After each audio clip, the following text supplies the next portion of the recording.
ಸಾಯಿರಾಮ್. ಆತ್ಮೀಯ ವೀಕ್ಷಕ ಬಾಂಧವರಿಗೆಲ್ಲ ಇವತ್ತಿನ ಜೀವನಾಮೃತ ಕಾರ್ಯಕ್ರಮಕ್ಕೆ ಸ್ವಾಗತ ಸುಸ್ವಾಗತ. ವೀಕ್ಷಕರೇ, ಇವತ್ತು ಭಾಳ ಮುಖ್ಯವಾದಂಥ ಸಂಚಿಕೆ ಎಪಿಸೋಡ್ ಮಾಡ್ತಾಯಿದ್ದೀನಿ. ಯಾಕೆ ಅಂತಂದರೆ ಇವತ್ತಿನ ಎಪಿಸೋಡ್ ಪ್ರತಿಯೊಬ್ಬರಿಗೂ ಬೇಕೇ ಬೇಕು. ಕಾರಣ ಇದಿಲ್ಲ ಅಂದರೆ ಜಗತ್ತನ್ನು ಬದುಕೋದೇ ಕಷ್ಟ. ಹಾಗಾದ್ರೆ ಏನದು ಅಂತಂದರೆ ನೆನಪಿನ ಶಕ್ತಿ ಕೆಲವರು ಕಳ್ಕೊಂಬಿಡ್ತಾರೆ, ಮರಗುಳಿತನ ಅಂತೇಳಿ. ಇವತ್ತಿನ ಸಂಚಿಕೆ ಇದು ಮರಗುಳಿತನ. ಮರೆಯುತ್ತಾನೆ ಇರೋದು, ಏನಾದ್ರು ಒಂದು ಮರ್ತಾ ಇರೋದು, ಮರಗುಳಿತನ, ಸಿಕ್ಕಾಪಟ್ಟೆ ಮರಗುಳಿತನ ನನಗೆ ಅಂತಾರೆ. ಚಿಕ್ಕ ಮಕ್ಕಳನ್ನ ಹಿಡಿದು ವಯಸ್ಸಾದವ್ರಿಗೂ ಮರುವು. ಅದರಲ್ಲೂ ಓದುವಂಥ ವಿದ್ಯಾರ್ಥಿಗಳಿದಾರಲ್ಲ ಅವ್ರಿಗೆ ಇದು ಭಾಳ ಇಂಪಾರ್ಟೆಂಟ್ ಅಂತ ನಾನು ಹೇಳ್ತೀನಿ. ನಾನೀಗಾಗಲೇ ಮೆಮೊರಿ ಪವರ್ ಬಗ್ಗೆ ಭಾಳಷ್ಟು ಎಪಿಸೋಡ್ ಮಾಡಿದ್ದೀನಿ. ಸುಮಾರು ವೆರೈಟೀಸ್ ಆಫ್ ಎಪಿಸೋಡು, ಮುದ್ರಾ ಮಂತ್ರ, ಯಂತ್ರ, ತಂತ್ರ, ಪೂಜೆಗಳ ಮುಖಾಂತರ, ಚಕ್ರಾರಾಧನೆ ಮುಖಾಂತರ ನಮ್ಮ ನೆನಪಿನ ಶಕ್ತಿಯನ್ನು, ಮರಗುಳಿತನವನ್ನು ಕಳ್ಕೊಳ್ಳೋದು ಹೇಗೆ ಅನ್ನೋ ವಿಚಾರದಲ್ಲಿ ಭಾಳಷ್ಟು ಎಪಿಸೋಡ್ಸ್ ನಾನು ಮಾಡಿದ್ದೀನಿ. ಇದು ಭಾಳ ಒಂದು ವಿಶೇಷವಾಗಿ ಮಾಡ್ತಾಯಿದ್ದೀನಿ. ಯಾಕೆಂದರೆ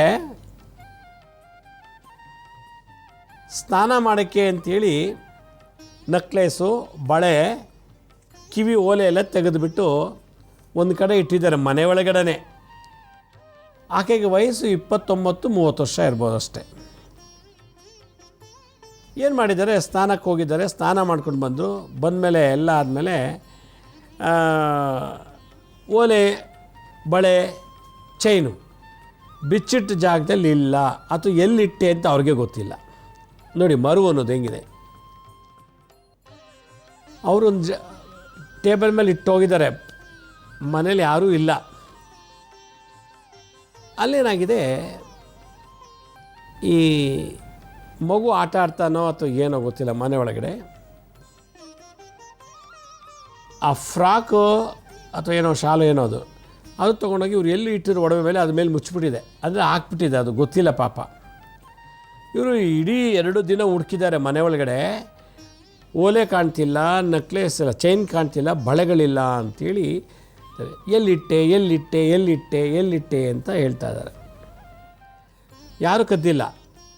ಒಂದು ಕಡೆ ಇಟ್ಟಿದ್ದಾರೆ, ಮಗು ಹೋಗ್ಬಿಟ್ಟು ಸುಮ್ಮನೆ ಒಂದು ಕಡೆ ಬಟ್ಟೆ ಹಾಕ್ಬಿಟ್ಟಿದೆ ಅದ್ರ ಮೇಲೆ, ಅದಕ್ಕೂ ಗೊತ್ತಿಲ್ಲ. ಬಟ್ಟೆ ಅಡಿಲಿದೆ ಇವೆಲ್ಲ, ಒಡವೆಲ್ಲ ಬಿಟ್ಟು ಟೇಬಲ್ ಮಾಡಿದ್ದಾರೆ, ಅದ್ರ ಮೇಲೆ ಬಟ್ಟೆ ಹಾಕ್ಬಿಟ್ಟಿದೆ ಮಗು.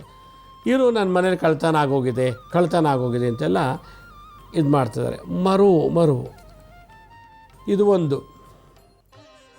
ಎರಡನೇದು, ತಾನೇ ಸ್ವತಃ ತೆಗೆದಿಟ್ಟು ತಾನೇ ಇಟ್ಟಿದ್ದು ತಾನೇ ಹಾಕೊಳ್ಳುವಂಥ ವ್ಯಕ್ತಿಗೆ ಎಲ್ಲಿಟ್ಟಿದ್ದೀನಿ ಅಂತ ಅನ್ನೋದು ಗೊತ್ತಿಲ್ಲ. ಆದಮೇಲೆ ಕ್ಷಣ ಮಾತ್ರದಲ್ಲೇ ಮರುವು ಎಷ್ಟಿದೆ ಅನ್ನೋದು ಒಂದೇ. ಏನೋ ತೊಗೋಬೇಕು, ಶಾಪಿಂಗ್ ಹೋಗಬೇಕು ಅಂತ ಹೇಳ್ಬಿಟ್ಟು ಎಲ್ಲರೂ ರೆಡಿ ಮಾಡಿಕೊಂಡು ಬಟ್ಟೆ ಹಾಕ್ಕೊಂಡು ಕಾರಲ್ಲಿ ಹೋಗಿದ್ದಾರೆ ಗಂಡ ಹೆಂಡ್ತಿ. ನೀನು ಹೋಗಮ್ಮ, ಏನು ಬೇಕೋ ಪರ್ಚೇಸ್ ಮಾಡಿ ಬಂದು, ಸ್ವಲ್ಪ ಕೆಲಸಕ್ಕೆ ಹೋಗಿ ಬರ್ತೀನಿ, ಇಲ್ಲಿ ಯಾರೋ ಒಬ್ರು ಮೀಟ್ ಮಾಡಿ ಬರ್ತೀನಿ ಅಂತ ಗಂಡ ಹೋದ. ಏನು ತೊಗೋಬೇಕು ಅಂತ ಬಂದಿದ್ಲೋ ಮರ್ತೇ ಹೋಗಿದೆ. ನೋಡಿ, ಪರ್ಚೇಸ್ ಮಾಡೋಕ್ಕೆ ಮರ್ತೇ ಹೋಗಿದೆ. ಓದಿದ್ದು ಮರ್ತೋಗ್ತಾರೆ. ಕೀ ಅಲ್ಲೇ ಇದೆ ಇಟ್ಬಿಟ್ಟು ಊರೆಲ್ಲ ಹುಡುಕ್ತಾರೆ. ಆಮೇಲೆ ಇಲ್ಲಿದೆಲ್ವ ಕೀ ಅಂತಾರೆ. ಈ ಮರಗುಳಿತನ, ನೆನಪಿನ ಶಕ್ತಿ ತಕ್ಷಣಕ್ಕೆ ಬರ್ತಿಲ್ಲ. ಮರುವು ಅನ್ನೋದು ಒಂದು ಕಾಯಿಲೆ, ನನ್ನ ಪ್ರಕಾರ ಕಾಯಿಲೆ. ಯಾಕೆಂತಂದರೆ ಎಷ್ಟೋ ಜನ ಯಾವ ಟೈಮ್ಗೆ ಹೋಗ್ಬೇಕು ಅನ್ನೋದು ಮರ್ತುಬಿಟ್ಟು ಆ ಕೆಲಸಕ್ಕೆ ಹೋಗಿಲ್ಲ, ಕೆಲಸ ಕಳ್ಕೊಂಡ್ರು. ಎಷ್ಟೋ ಜನ ನಾವು ಇಂಥ ಟೈಮಿಗೆ ಬಂದು ಇಂಥದ್ದು ಕೊಡ್ತೀವಿ ಅಂತೇಳಿ ಮಾತು ಕೊಟ್ಬಿಟ್ಟು ಬರ್ತಿರ್ತಾರೆ, ಒಂದು ವಾರ ಆದ್ಮೇಲೆ ಮರ್ತುಬಿಟ್ಟಿರ್ತಾರೆ, ಅಲ್ಲಿ ಹೋಗೂ ಇಲ್ಲ, ಕೊಟ್ಟಿಲ್ಲ. ಹೀಗಾಗಿ ಅವ್ರ ಮರ್ಯಾದೆ ಹೋಯಿತು. ಮರುವಿನಿಂದ ಸ್ಥಾನ ಮಾನ ಹೋಯಿತು, ಮರ್ಯಾದೆ ಹೋಯಿತು, ಅದೃಷ್ಟಗಳು ಹೋಗ್ತಾರೆ. ಮರಿವು, ಮೆಮೊರಿ ಪವರ್ ಇಲ್ಲ ಅಂದರೆ ನಮಗೆ ಅದೃಷ್ಟವೇ ಹಾಳಾಗ್ತಿದೆ. ನೆಕ್ಸ್ಟ್ ಮಂತ್ 15ನೇ ತಾರೀಕು 8ಕ್ಕೆ ಬಂದುಬಿಡಪ್ಪ ಅಂತ ಹೇಳಿದ್ದಾರೆ. ಆಯಿತು ಬರ್ತೀನಿ ಅಂತ ಹೇಳಿದೆ. 25ನೇ ತಾರೀಕು 30ಕ್ಕೋ ಹೇಳಿದ್ದಾರೆ 8ಕ್ಕೆ ಬನ್ನಿ ಅಂತ. 15ನೇ ತಾರೀಕು ನೆಕ್ಸ್ಟ್ ಮಂತ್ ಬನ್ನಿ ಅಂತ. ಅವ್ನು ಬರ್ಕೊಳ್ಬೇಕಲ್ವ, ಬರ್ಕೊಂಡೂ ಇಲ್ಲ. ಬರ್ತೀನಿ ಅಂತ ಹೇಳಿದ್ದಾರೆ. ಒಂದು ಇಮೇಲ್ ಕೂಡ ಮಾಡಿದ್ದಾರೆ ಅವರು, 15ನೇ ತಾರೀಕು 8ಕ್ಕೆ ಅಟೆಂಡ್ ಆಗಬೇಕು ಅಂತ. ಇಮೇಲು ನೋಡಿಲ್ಲ, ಬರ್ಕೊಂಡು ಇಲ್ಲ, ಡೇಟು ಮರ್ತಿದ್ದಾನೆ. 25-26ನೇ ತಾರೀಕು ಹೋಗ್ಬಿಟ್ಟು ಮಾತಾಡ್ತಾನೆ, ನಿನಗೆ 15ನೇ ತಾರೀಕು ಇಂಟ್ರ್ಯೂ ಕೊಟ್ಟಿದ್ದೆ, ನೀನು ಬರಲಿಲ್ಲ, ಇಂಟ್ರ್ಯೂ ಇಲ್ಲ ಅಂತ. ನೋಡಿ, ಆ ಮರುವು ಅವನಿಗೆ ಉದ್ಯೋಗ ಸಿಗೋದನ್ನು ಕಳ್ಕೊಂಬಿಡ್ತು. ಹೀಗೆ ಈ ಮರುಗುಳಿತನ, ನೆನಪಿನ ಶಕ್ತಿ ಯಾವಾಗ ಮನುಷ್ಯನಿಗಿಲ್ವೋ ಆಗ ಅವನಿಗೆ ಬರಬೇಕಾದಂಥ ಒಂದು ಅದೃಷ್ಟ ಅದು ಬರೋದಿಲ್ಲ. ಹಿಂದೆ ಯಾರಿಗಾರು ದುಡ್ಡು ಕೊಟ್ಟಿದ್ದೆ, ನಾನು ಎಷ್ಟೋ ದುಡ್ಡು ಕೊಟ್ಟಿದ್ನಲ್ಲ, ಎಷ್ಟು ಕೊಟ್ಟಿದ್ದೆ, 5 ಲಕ್ಷನ 6 ಲಕ್ಷನ ಗೊತ್ತಾಗ್ತಿವಲ್ಲ, ಬರೆದಿರ್ತೀವಲ್ಲ, ಎಷ್ಟು ಕೊಟ್ಟ ಅವನು, ತಿಂಗಳಿಗೆ ಎಷ್ಟು ಕೊಟ್ಟ, ಬರೀಬೇಕಾಗಿತ್ತಲ್ಲ, 5 ಲಕ್ಷ ಖರ್ಚು ಜಮಾ ಆಗಿದೆಯಾ ಅಥವಾ ಇನ್ನೂ ಆಗಬೇಕಾ ಗೊತ್ತಿಲ್ಲ. ಅದರಲ್ಲೂ ಓದೋಕ್ಕೂ ಬರೀಕ್ಕೆ ಬಂದಿಲ್ಲ ಅಂದರೆ ಇನ್ನೂ ಕಷ್ಟ. ಕೆಲವರಿಗೆ ಓದೋಕ್ಕೆ ಬರೀಕ್ಕೆ ಬರುತ್ತೆ, ಮರು ಜಾಸ್ತಿ. ಕೆಲವು ಓದೋಕ್ಕೂ ಬರಲ್ಲ, ಬರೀಕ್ಕೂ ಬರಲ್ಲ, ಮರು ಜಾಸ್ತಿ. ಈ ಓದೋಕ್ಕೂ ಬರೀಕ್ಕೂ ಬರ್ದೋದವ್ರಿಗೆ ಮರು ಇತ್ತಲ್ಲ, ಅದು ಭಾಳ ಕಷ್ಟ ಜೀವನದಲ್ಲಿ, ಭಾಳ ಕಷ್ಟ. ಓದೋಕ್ಕೆ ಬರೆಯೋಕ್ಕೆ ಬಂದು ಅಟ್ಲೀಸ್ಟ್ ಅವ್ರಿಗೆ ಬರ್ದಾರು ಇಡ್ತಾರೆ, ಇಂಥ ದಿನ ಇಂಟ್ರ್ಯೂ ಇದೆ, ಇಂಥ ದಿವಸ ಮದುವೆ ಮಗೋಬೇಕು, ಇಂಥ ದಿವಸ ನಾಮಕರಣಕ್ಕೆ ಹೋಗಬೇಕು, ಇಂಥ ದಿವಸ ಕೆಲಸಕ್ಕೆ ಹೋಗಬೇಕು, ಇಂಥ ದಿನ ಬ್ಯಾಂಕ್ ಹೋಗಬೇಕು, ಇಂಥ ದಿವಸ ಕೋರ್ಟ್ಗೆ ಹೋಗಬೇಕು ಅಂತ ಬರೆದಿಡ್ತಾರೆ. ಈ ಓದೋಕ್ಕೂ ಬರೀಕ್ಕೂ ಬರ್ದೋದವ್ರಿಗೆ ಭಾಳ ಕಷ್ಟ. ಅದರಲ್ಲಿ ಇನ್ನೂ ಮರು ಬಂದುಬಿಟ್ರೆ, ಈ ಮರುಗುಳಿತನ ಒಂದು ಕಾಯಿಲೆ ಆಗಿಬಿಟ್ರೆ ಮನುಷ್ಯನಿಗೆ ಭಾಳ ಕಷ್ಟ. ಇವನ್ನೆಲ್ಲೋ ನೋಡಿದ್ದೀನಲ್ಲ, 2 ದಿನ ಹಿಂದೆನೇ ಮಾತಾಡಿರ್ತಾರೆ, ಎಲ್ಲೋ ನೋಡಿದ್ದೀನಲ್ಲ, ಈ ವಯಸ್ಸೆಲ್ಲೋ ಕೇಳಿದ್ದೀನಲ್ಲ ಅಂತ. ಆಮೇಲೆ ಮತ್ತೆ ಅವ್ರು ಕೇಳಿದಾಗ, ನಾವು ನೀವು ಹೋಟ್ಲಲ್ಲಿ ಮೀಟ್ ಮಾಡಿದ್ರಲ್ವಿ, ನಾವು ನೀವೆಲ್ಲ ಒಂದು ಸಲ ರಿಸೆಪ್ಷನ್ಗೆ ಮದುವೆ ಕಾರ್ಯಕ್ರಮದಲ್ಲಿ ಮೀಟ್ ಆಗಿದ್ದು, ಹೌದಲ್ವಾ ಅನ್ನೋದಾಗಿ. ನೋಡಿ, 2 ದಿನದ ಹಿಂದೆ ಅಥವಾ ಇಲ್ಲೇ ಓಲೆ ಜುಮ್ಕಿ ಚೈನು ಬಳೆ ಬಿಚ್ಚಿಟ್ಟೋಗಿ ಸ್ನಾನ ಮಾಡಿ ಬರೋಷ್ಟೊಳಗೆ ಅದು ಎಲ್ಲಿದೆ ಅಂತ ಮರ್ತೋಯ್ತು ಅಂತಂದರೆ ನಮ್ಮ ಭಾಗ್ಯದ ಬಾಗಿಲು ಹೆಂಗೆ ಓಪನ್ ಆಗುತ್ತೆ. ಅದರಿಂದ ಮರುಗುಳಿತನ ಅನ್ನೋ ಕಾಯಿಲೆಗೆ ಇವತ್ತು ಜಗತ್ತಿನಲ್ಲಿ ಔಷಧಿನೇ ಕಂಡಿಡ್ದಿಲ್ಲ. ಎಷ್ಟೋ ಜನ ಅವ್ರ ನಕ್ಷತ್ರ ರಾಶಿನೇ ಮರ್ತು ಬಿಡ್ತಾರೆ, ಎಷ್ಟೋ ಜನ ಹುಟ್ಟಿದ ಡೇಟೇ ಮರ್ತು ಬಿಡ್ತಾರೆ, ಎಷ್ಟೋ ಜನ ಅವ್ರ ಫ್ರೆಂಡ್ಸ್ ಹೆಸರೇ ಗೊತ್ತಿಲ್ಲ, ಎಷ್ಟೋ ಜನ ಅವ್ರ ಹೆಂಡ್ತಿರ ಹೆಸರೇ ಮರ್ತು ಬಿಟ್ಟಿರ್ತಾರೆ, ಎಷ್ಟೋ ಜನ ಗಂಡಿರ ಹೆಸರೇ ಗೊತ್ತಿರಲ್ಲ. ಗಂಡಲ್ವಾ, ಹೌದಲ್ವಾ, ಈ ನನ್ನ ಗಂಡನ ಹೆಸರು. ಕೋರ್ಟಲ್ಲಿ ಒಬ್ಬರು ಜಡ್ಜ್ ಕೇಳ್ತಾರಂತೆ, ನೀವು ಯಾವ ಡೇಟಿಗೆ ಮದುವೆ ಆದೆ, ಆವಾಗ ಯಾವ ಡೇಟಲ್ಲಿ ಮದುವೆ, ಯಾವ ಊರಲ್ಲಿ ಮದುವೆ ಆದೆ, ಯಾವ ಚೌಟ್ರಲ್ಲಿ ಮದುವೆ ಆದೆ ಅಂತ ಕೋರ್ಟಲ್ಲಿ ಕೇಳಬೇಕಾದ್ರೆ ಅವ್ನು ಮರ್ತು ಹೋಗಿದಂತೆ. ಯಾವ ಇಯರಲ್ಲಿ ಮದುವೆ ಆದೆ, ಯಾವ ಚೌಟ್ರಲ್ಲಿ ಮದುವೆ ಆದೆ ಅಂತ ಗೊತ್ತಿಲ್ಲ, ಚೌಟ್ರಿ ನೇಮ್ ಗೊತ್ತಿಲ್ಲ, ಮದುವೆ ಆ ಡೇಟು ಗೊತ್ತಿಲ್ಲ, ಏನೂ ಇಲ್ಲ. ಅಷ್ಟು ಮರು ಇದೆ ಕೆಲವ್ರಿಗೆ. ಅಂದರೆ ಜೀವನದಲ್ಲಿ ಅವ್ರು ಹಿಂಗೆ ಸಂಪಾದನೆ ಮಾಡ್ತಾರೆ. 5 ರೂಪಾಯಿ ಚೈನ್ ಕೊಡೋಕ್ಕೆ 500 ರೂಪಾಯಿ ನೋಟ್ ಕೊಟ್ಬಿಟ್ಟಿದ್ದಾನೊಬ್ಬ. 5 ಅಂತ ನೆನಪಿಟ್ಟಷ್ಟೇ, 50 500 ಗೊತ್ತಿಲ್ಲ. 5 ರೂಪಾಯಿ ಚೇಂಜ್ ಕೊಡೋ ಜಾಗಕ್ಕೆ 500 ರೂಪಾಯಿ ನೋಟ್ನ ಚೇಂಜ್ ಕೊಟ್ಟು ಕಳಿಸ್ಬಿಟ್ಟಿದ್ದಾನೆ. ಯಾವ ಲೆವೆಲ್ ಮೆಮೊರಿ ಪವರ್ ಇದೆ ನೋಡಿ. ಹಾಗಾದರೆ ಅವ್ನು ದುಡ್ದಿದ್ದಲ್ಲ ಹಿಂಗೆ ಕಳ್ಕೊಳ್ಳೋದಾದರೆ ಅವ್ನು ನಂಬ್ಕೊಂಡು ಬದುಕಿರೋ ಹೆಂಡತಿ ಮಕ್ಳ ಕಥೆ ಏನು, ಅವ್ನು ಬಾಡಿಗೆ ಕಟ್ಟಬೇಕು ಅಂಗಡಿದು, ಅವ್ನ ಬಿಸ್ನೆಸ್ ಏನು ಲಾಭ ಬರುತ್ತೆ. 5 ರೂಪಾಯಿ ಕೊಡೋಕ್ಕೆ ಜಾಗದಲ್ಲಿ 500 ರೂಪಾಯಿ ನೋಟ್ ಕೊಟ್ಟಿದ್ದಾನೆ ಅಂದರೆ ಅವ್ನಿಗೆ ಯಾವ level of concentration, memory power ಇದೆ, ನಿಗಾ ಇದೆ ಅನ್ನೋದನ್ನು ನಾವು ಚಿಂತನೆ ಮಾಡಬೇಕು. ಅದಕ್ಕೆ ಇವತ್ತಿನ ಒಂದು ಮಾಡರ್ನ್ ಲೈಫಲ್ಲಿ ಹೆಕ್ಟಿಕ್ ಜಾಬಲ್ಲಿ ತುಂಬ ಸ್ಟ್ರೆಸ್ ಜಾಸ್ತಿ, ನಿದ್ದೆ ಮಾಡಲ್ಲ, ವಿಪರೀತ ದಣು ಮಾಡಿಕೊಂಡು ಕೆಲಸ ಮಾಡ್ತೀವಿ, ದೇಹ ಮನಸ್ಸು ದಣಿಸ್ತೀವಿ. ದಂಡು ಮೆಮೊರಿ ಪವರ್ ಕಮ್ಮಿ ಆಗ್ತಾಯಿದೆ, ಆ ಮರುಗುಳಿತನ ಜಾಸ್ತಿ ಆಗ್ತಿದೆ. ಹಾಗೆ ಇದನ್ನು ತಡೆಗಟ್ಟೋದು ಹೇಗೆ? 100 ವರ್ಷ ವಯಸ್ಸಾದರೂ ಕೂಡ ಮರು ಬರಬಾರ್ದು. 100 ವರ್ಷ ವಯಸ್ಸಾದರೂ ಕೂಡ ಹೈಸ್ಕೂಲಲ್ಲಿ ಕಾಲೇಜಲ್ಲಿ ಓದಿದ್ದು, ಲೆಕ್ಚರರ್ ಹೆಸರು, ಪಾಠ ಪ್ರತಿಯೊಂದು ಕೂಡ ನೆನ್ಪಿಟ್ಕೋಬೇಕು, ಓದಿದ್ದೆಲ್ಲ ನೆನ್ಪಿಟ್ಕೋಬೇಕು ಅನ್ನೋದಾಗಿದ್ದರೆ ಆ ಮೆಮೊರಿ ಹೆಂಗೆ ರೆಡಿ ಮಾಡಬೇಕು? ಈ ಮರುಗುಳಿತನ ಕಾಯಿಲೆನ ಅಥವಾ ಒಂದು ಟೆಂಪ್ರವರಿ ಒಂದು ಈವೆಂಟಾ ಅಂತ. ಮರುಗುಳಿತನ ಒಂದು ಶಾಪ, ಪೂರ್ವಜನ್ಮದ ಕರ್ಮದಿಂದ ಬರುವಂಥದ್ದು. ನಮಗೆ ಮರುಗುಳಿತನ ಅಂದರೆ ಲಾಸ್ ಆಫ್ ಮೆಮೊರಿ ಇದೆ ಅಂತ ಹೆಂಗೆ ಗೊತ್ತಾಗತ್ತೆ? ಇದಕ್ಕೆ ಟಾನಿಕ್ಕು, ಇಂಜೆಕ್ಷನು, ಟ್ಯಾಬ್ಲೆಟಲ್ಲಿ ಕೊಟ್ಟರೆ ವಾಸಿ ಆಗಲ್ಲ ಈ ಕಾಯಿಲೆ.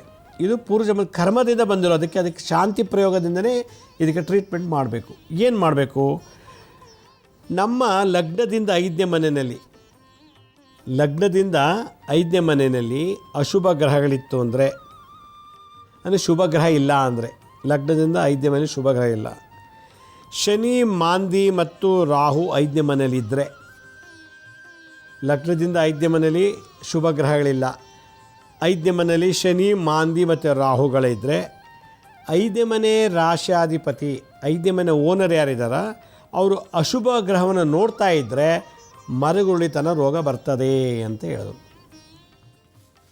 ಮತ್ತೊಮ್ಮೆ ಹೇಳ್ತೀನಿ, ಮೆಡಿಕಲ್ ಆಸ್ಟ್ರಾಲಜಿ ಪ್ರಕಾರ ಲಾಸ್ ಆಫ್ ಮೆಮೊರಿ ಏನು ಬರ್ತದೆ ಅಂದರೆ 5ನೇ ಮನೆ, ಲಗ್ನದಿಂದ 5ನೇ ಮನೆಯಲ್ಲಿ ಅಶುಭ ಗ್ರಹಗಳಿರಬೇಕು. ಇದೆಯಾ? ಓಕೆ, ಇದೆ. 5ನೇ ಮನೆಯಲ್ಲಿ ಶನಿ ಜೊತೆಗೆ ಮಾಂದಿ ರಾಹುಗಳಿದ್ದಾರಾ? ಇದ್ದರೆ ಆ 5ನೇ ಮನೆ ಓನರ್ ಇದಾರಲ್ಲ, 5th ಹೌಸ್ ಲಾರ್ಡು, ಅದೇನಾದ್ರು ಅಶುಭ ಗ್ರಹದ ವೀಕ್ಷಣಿಸ್ತಾ ಇದ್ದರೆ, ನೋಡ್ತಾ ಇದ್ದರೆ ಲೈಫ್ ಲಾಂಗ್ ಮರುಗುಳಿತನ ರೋಗ ಬರ್ತದೆ ಅವರಿಗೆ. ಒಂದು ಇಟ್ಟಿದ್ದು ವಸ್ತು ಇನ್ನೊಂದು ಕಡೆಗೆ ನೆನಪಿರಲ್ಲ. ಭಾಳ ಮರು ಇದು ಮೆಡಿಕಲ್ ಆಸ್ಟ್ರಾಲಜಿ ಪ್ರಕಾರ. ಎರಡನೇದು, ಊಟದಲ್ಲಿ ವಿಷ ಹಾಕ್ತಾ ಬಂದರೂ ಕೂಡ ಮರು ಬರುತ್ತದಂತೆ. ಯಾವ ವ್ಯಕ್ತಿ ತಲೆ ಮೇಲೆ ಹೊಡೆಯೋದು, ಆಮೇಲೆ ತಲೆಗೆ ಸಂಬಂಧಪಟ್ಟಂಥ ಮಾಟಮಂತ್ರ ತಂತ್ರಗಳನ್ನು ಮಾಡಿಸಿದರೆ, ಜನ್ಮದಲ್ಲಿ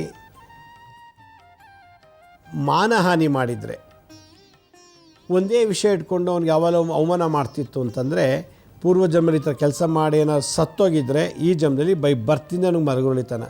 ಸ್ಕೂಲ್ಗೆ ಹೋಗುತ್ತೆ, ಮಕ್ಕಳು ಪುಸ್ತಕ ಬಿಟ್ಟು ಬಂದುಬಿಡ್ತಾರೆ, ಶೂಸ್ ಬಿಟ್ಟು ಬಂದುಬಿಡ್ತಾರೆ, ಟಿಫನ್ ಬಾಕ್ಸ್ ಬಿಟ್ಟು ಬಂದುಬಿಡ್ತಾರೆ, ಎಲ್ಲ ಬಿಟ್ಟು ಬರೋದು. ಅಯ್ಯೋ ದೊಡ್ಡ ರಂಪ ಮನೆಯೊಳಗೆ ದಿನ ಒಂದೊಂದು ಬಿಟ್ಬಿಟ್ಟು ಬರ್ತಾನಲ್ಲ, ಅಷ್ಟು ಮರು ಮಗುಗೆ. ಅದಕ್ಕೆ ಯಾಕಂದರೆ 5ನೇ ಮನೇಲಿ ಅಶುಭ ಗ್ರಹ ಇದೆ, ಶನಿ ಜೊತೆ ಮಾಂದಿ ರಾಹು ಇದ್ದಾರೆ. 5ನೇ ಮನೆ ಲಾರ್ಡು, 5ನೇ ಮನೆ ರಾಷ್ಟ್ರಾಧಿಪತಿ ಅಶುಭ ಗ್ರಹನ ವೀಕ್ಷಣೆ ಮಾಡ್ತಿದ್ದಾನೆ.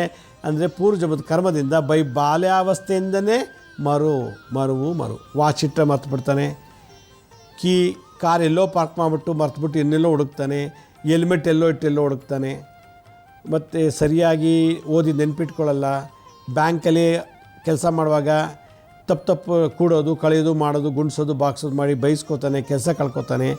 ನೆನಪು ಶಕ್ತಿ ಇಲ್ಲ ಅಂದರೆ ಎಲ್ಲ ಕ್ಷೇತ್ರದಲ್ಲೂ ಅವಮಾನ, ಅಪಮಾನ, ನಿಂದನೆ, ನಿಷ್ಠೂರ, ಅಗೌರವ. ಇದು ಪೂರ್ವಜನ್ಮದಲ್ಲಿ ಮಾಟಮಂತ್ರ ಮಾಡಿಸಿದರೆ ಶನಿ ಮಾಂದಿ ರಾಹು, ಶನಿ ಮಾಟಮಂತ್ರಕ್ಕೆ, ರಾಹು ಕೂಡ ಮಾಟಮಂತ್ರಕ್ಕೆ, ಈ ಥರದ್ದೆಲ್ಲ ಮಾಟಮಂತ್ರ ಮಾಡಿಸಿ, ಮತ್ತು ಯಾವಾಗಲೂ ಹೊಡೆಯೋದು, ಬೈಯೋದು, ಮಾನಸಿಕವಾಗಿ ಹಿಂಸೆ ಕೊಡೋದು, ಎದುರಿಸೋದು, ಬೆದರಿಸೋದು, ಟೀಕೆ ಮಾಡೋದು, ಬ್ಲ್ಯಾಕ್ಮೇಲ್ ಮಾಡೋದು, ಈ ಥರದ್ದು ಏನಾದ್ರು ಜನ್ಮದಲ್ಲಿ ಮಾಡಿದರೆ 5ನೇ ಮನೆಯಲ್ಲಿ ಅಶುಭ ಗ್ರಹ ಕೂತ್ಕೊಂಡ್ಬಿಡ್ತದೆ. ಇನ್ನೊಬ್ರಿಗೆ ಶುಭ ಮಾಡಲಿಲ್ಲ, ಈಗ ನನ್ನ 5ನೇ ಮನೆಯಲ್ಲಿ ಅಶುಭ ಗ್ರಹ ಇದೆ. ಜನ್ಮದಲ್ಲಿ ನಾನು ಒಳ್ಳೆ ಶಕುನ ಮಾಡಿಲ್ಲ, ಒಳ್ಳೆ ಶುಭ ಕೆಲಸ ಮಾಡಿಲ್ಲ, ಬರೀ ಬ್ಲ್ಯಾಕ್ಮೇಲ್ ಮಾಡೋದು, ರೋಲ್ ಕಾಲ್ ಮಾಡೋದು, ಎದುರಿಸೋದು, ಬೆದರಿಸೋದು, ಕೊಲೆ ಮಾಡ್ತೀನಿ ಅಂತ ಎದುರಿಸೋದು, ಈ ಥರದ್ದೆಲ್ಲ ಬ್ಲ್ಯಾಕ್ಮೇಲ್ ಮಾಡಿ ಎಲ್ರಿಗೂ ಯಾರು ಬ್ಲ್ಯಾಕ್ಮೇಲ್ ಮಾಡ್ತಾರೋ, ಎದುರಿಸ್ತಾರೋ, ಬೆದರಿಸ್ತಾರೋ ಅವರಿಗೆ 5ನೇ ಮನೆಯಲ್ಲಿ ಅಶುಭ ಗ್ರಹ ಇರ್ತದೆ, ಶುಭ ಗ್ರಹಗಳಿರೋದಿಲ್ಲ. ಮಾಟಮಂತ್ರ ತಂತ್ರ ಬಾಧೆಗಳಲ್ಲೂ ಸುಪಾರಿ ಓಡಿಸೋದು, ಸುಪಾರಿ ಕೊಡಿಸ್ಬಿಟ್ಟು ಕಿಡ್ನಪ್ ಮಾಡಿಸೋದು, ಈ ಥರ ಮಾಡಿದ್ರೆ ಶನಿ ಮಾಂದಿ ರಾಹು ಗ್ರಹ ಜೊತೆ ಸೇರಿಕೊಳ್ತಾರೆ. ಮಾಟಮಂತ್ರ ತಂತ್ರ ಮಾಡಿಸಿದ್ರೆ ಅವಾಗ ಏನಾಗುತ್ತೆ, ಇದು ಹೋಗುತ್ತೆ. ಇದಕ್ಕೆ ಬುದ್ಧಿ ವಿಸ್ತೃತ ಯೋಗ ಅಂತ ಕರೀತಾರೆ. ಮರುಗುರುಳಿತನ, ಬುದ್ಧಿ ವಿಶ್ರುತಿ ಯೋಗ ಅಂತ ಬಂತು. 5ನೇ ಮನೆಯಲ್ಲಿ ಅಶುಭ ಇದ್ದು, 5ನೇ ಮನೆಯಲ್ಲಿ ಶನಿ ಮಾಂದಿ ರಾಹುಗಳಿದ್ದರು. 5ನೇ ಮನೆ ಲಾರ್ಡು, 5ನೇ ಮನೆ ರಾಶಾಧಿಪತಿ ಅಶುಭ ಗ್ರಹಗಳನ್ನು ವೀಕ್ಷಣೆ ಮಾಡ್ತಿದ್ರೆ ಬುದ್ಧಿ ವಿಶ್ರುತಿ ಯೋಗ ಅಂತ ಬಂತು. ಇಂಥವ್ರನ್ನ ಮದುವೆ ಮಾಡ್ಕೊಳ್ಳೋದು ಕಷ್ಟ, ಒಂದು ದೊಡ್ಡ ಕೆಲಸಕ್ಕೆ ಬಿಟ್ಟರು ಕಷ್ಟ, ವ್ಯಾಪಾರದಲ್ಲಿ ಬಿಟ್ಟರೆ ಇನ್ನೂ ಲಾಸ್ ಮಾಡಿಬಿಡ್ತಾರೆ. ನಾನು ಆಗಲೇ ಹೇಳಿದ್ನಲ್ಲ, 5 ರೂಪಾಯಿ ಕೊಡೋ ಕಡೆ 500 ರೂಪಾಯಿ ಕೊಟ್ಟಿರ್ತಾರೆ ಅಂತ. 10 ರೂಪಾಯಿ ಕೊಡೋ ಕಡೆ 100 ರೂಪಾಯಿ ನೋಟ್ ಕೊಟ್ಬಿಟ್ಟಿರ್ತಾರೆ. ಕೂಡಿಯೋದು, ಕಳಿಯೋದು, ಬಾಕ್ಸೋದು, ಗುಣಿಸೋದು, ಎಲ್ಲದಲ್ಲೂ ಪ್ರತಿಯೊಂದಲ್ಲೂ ಮರು. ಈ ಸಿನಿಮಾಕ್ಕೆ ಹೋಗಿದ್ನಾ, ಯಾವಾಗ ಹೋಗಿದ್ದೆ, ನಿನ್ನ ಜೊತೆ ಬಂದಿದ್ನಾ, ಯಾವಾಗ ಬಂದಿದ್ದೆ ನಾನು, ನಂಗೆ ಗೊತ್ತಿಲ್ವಲ್ಲ ಅಂತೀವಿ ನಾವು. ಆ ಲೆವೆಲ್ಲಿಗೆ ಮರುವಿರುತ್ತದೆ ಅಂತ ಹೇಳ್ತಾರೆ. ಅದರಿಂದ ಈ ಬುದ್ಧಿ ವಿಶ್ರುತಿ ಯೋಗ, ಬುದ್ಧಿ ವಿಶ್ರುತಿ ಅಂತಂದರೆ ವಿಸ್ಮೃತಿ, ಶ್ರುತಿ ಎರಡೂ ಹೊಟ್ಟೋಗುತ್ತೆ. ಬುದ್ಧಿ ವಿಸ್ಮೃತಿ ಯೋಗ, ಸ್ಮೃತಿ ಅಂತಂದರೆ ನೆನಪು.